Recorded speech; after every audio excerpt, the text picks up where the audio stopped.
Terima kasih pemirsa, Anda masih bersama kami di obrolan Karebosi dan masih bersama dengan Pak Herman Hafid Nasa dan juga Pak Dr. Haji Syarudin Yasin. Kemudian saya ke Pak Herman. Pak Herman, benar ya bahwa tadi ini dilaksanakan kemudian unjuk rasa di depan kantor Wakil Gubernur Sulawesi Selatan, yang kemudian juga hadir para orang tua siswa dan juga siswa-siswi, ya perwakilannya. Kemudian seperti apa tuntutan yang mereka bawa, Pak Herman? Silakan. Ya.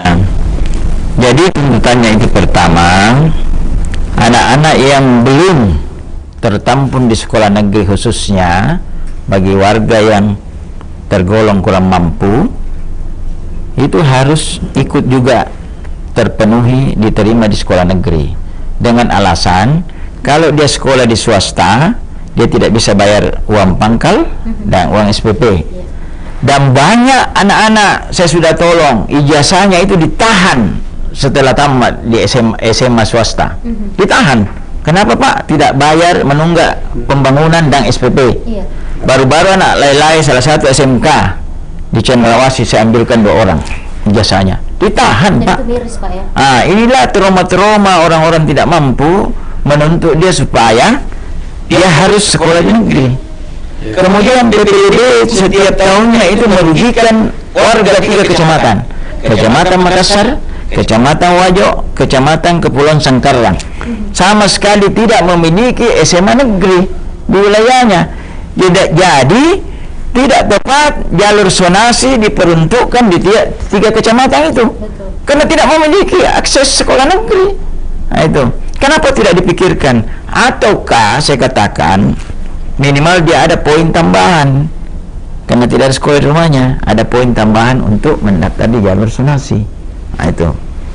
Jadi tentang itu pertama, semua anak-anak, karena data saya itu masih kurang lebih 10.000 anak-anak yang terancam putus sekolah. Karena setiap tahunnya itu 152.000 anak yang tamat SMP sesulsel ya. Kalau khusus Makassar itu sekitar 24.000. Di mana anak ini sekolah? Coba, ada tidak datanya Kadis Pendidikan? Berapa anak yang tamat SMP? Berapa yang sudah terjaring di negeri? Berapa yang sudah terjaring di swasta? Ada tidak datanya itu? Seharusnya itu dipikirkan. Kemana anak ini kita sekolahkan? Anak bangsa ini. Padahal di Sulawesi Selatan ini kita sudah punya Perda nomor 2 2017 tentang wajib belajar SMA dan SMK. Kalau kata wajib belajar, berarti Perda sebelum Ketuk Palu harus diikuti dengan anggaran APBD. Berarti kalau ada anak-anak tidak sekolah, tidak bisa sekolah di negeri, tidak bisa sekolah di swasta, haknya kewajiban pemerintah menyekolahkan anak tersebut. Nah itu sesuai dengan aturan.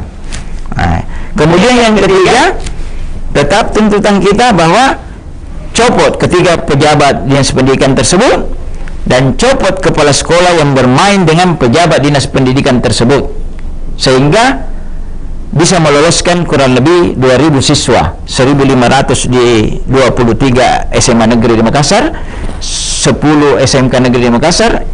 Itu harus diberi sanksi tegas oleh Bapak Gubernur Sulawesi Selatan dalam waktu dekat ini. Karena kalau tidak, kita akan kembali lagi aksi menyuarakan, tidak ada habisnya. Ya, sampai tetes darah terakhir pun juga kita perjuangkan. Dunia pendidikan, Pak. Saya sekedar di sini beritahu, saya lah aktivis yang selalu menyoroti pendidikan. Baru-baru orang yang pernah saya sudah tangkap 2017, dia lapor balik saya menyerang kehormatan. Karena saya cegah dia mencalonkan kepala sekolah kembali, Pak. Di Permendikbud sudah diatur ya, mantan tahanan itu tidak bisa jadi calon kepala sekolah. Tetapi masih diusulkan juga jadi kepala sekolah. Ada 2 saya protes. Ada juga mantan tahanan kekerasan terhadap anak 1 tahun. Ada mantan pungutan liar, mantan kepala sekolah, masih juga diusulkan jadi calon kepala sekolah. Dunia pendidikan, Pak, tidak sama dengan instansi lain.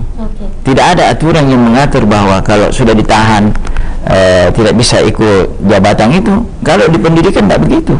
Ada aturan garis-garis yang diberikan. Nah itu. Jadi ketiga tuntutan kita itu harus segera mungkin Bapak Gubernur Sulawesi Selatan mengevaluasi dan menindak tegas tuntutan aspirasi tadi. Yang kita sesalkan lagi, sudah yang kedua kalinya kita aksi di rumah jabatan Gubernur Yusuf dan Ngawing, selalu kita dibenturkan oleh preman. Berarti oknum preman ini tidak mengetahui apa isi undang-undang yang pasal 9 tahun 98 tentang bebas mengeluarkan pendapat. Itu kita dihalau oleh preman, bukan Satpol PP, bukan polisi yang halau kita. Justru tadi itu dia merampas spanduk anak sekolah.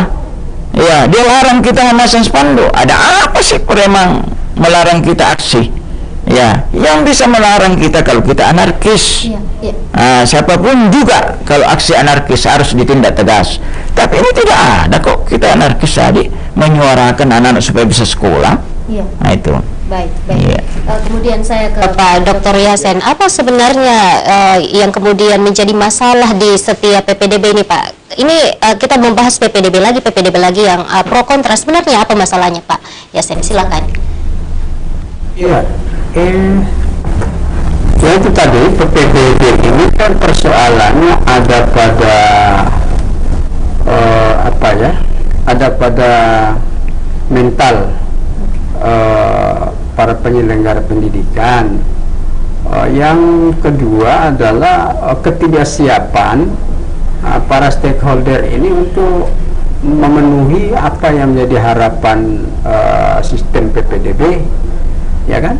Di munculnya PPDB itu kan agar bagaimana sistem pendidikan itu bisa lebih transparan, lebih terukur, teratur, dan menjadi andalan untuk kemudahan administrasi dari sisi administrasi negara bidang pendidikan. Itu tujuan PPDB. Tapi persoalannya masih saja ada kelemahan. Itu tadi kembali kepada mentalitas penyelenggara. Itu satu. Yang kedua, saya mau katakan kenapa sih terjadi persoalan anak-anak kita itu dia tertampung di sekolah-sekolah negeri. Itu karena tidak ada aturan yang tegas, baik di perda maupun undang-undang, yang memayungi agar masyarakat atau orang anak calon-calon siswa yang orang anak punya anak yang mau sekolah ini kan selalu memilih SMA negeri. Itu kenapa? Karena persoalan ekonomi. Persoalan ekonomi seperti dikatakan Pak Herman itu ada yang ditahan ijazahnya. Kenapa sih tidak ada aturan yang undang-undang atau turunannya yang mengatur alokasi anggaran untuk swasta supaya orang tidak rame-rame masuk SMK, SMA negeri terus, ya kan? Mestinya ada ada upaya balansis, ya, ada keseimbangan antara swasta dan negeri supaya orang tidak berpikir negeri itu kan saya tidak bayar, murah dan macam-macam. Nah, swasta kan mahal, setelah tamat walaupun tidak membayar dari awal sampai akhir, tapi nanti kebanyakan kasusnya misalnya ditahan ijazahnya karena belum bayar, harus bayar dulu baru ambil ijazah. Seperti ini kasus-kasus yang terjadi. Ya, saya kira kembali ke ini lagi, ke kebijakan payung hukum yang bisa memberikan kepastian dalam mengayomi, melindungi, melayani siswa-siswa yang tidak tercover di SMA negeri begitu. Jadi harus ada itu upaya-upaya ke arah sana, penyediaan sarana prasarana, alokasi anggaran untuk swasta. Termasuk PPDB ini kan kasusnya itu terjadi karena ketidakseimbangan antara keinginan masyarakat, keinginan orang tua ini selalu nanti negeri baru namanya pendidikan, baru namanya sekolah. Padahal swasta juga itu bagus, banyak sekolahannya, itu persoalan tinggi pembayaran itu. Jadi kembali ke faktor ekonomi, pendapatan masyarakat juga. Jadi itu biang keladi dari seluruh persoalan termasuk PPD apa semua itu, demo dan seterusnya. Oke, jadi intinya adalah ketidaksiapan begitu ya Pak ya, untuk PPDB ini. Kemudian saya ke Pak Herman. Pak Herman, apakah menurut Anda dengan tidak adanya mungkin langkah tegas yang dilakukan oleh Pak Gubernur Sulawesi Selatan, secepatnya nanti akan berulang lagi masalah-masalah seperti ini di tahun-tahun selanjutnya, Pak Herman? Nanti akan dijawab setelah pesan-pesan berikut ini. Tetap bersama kami di obrolan Karebosi.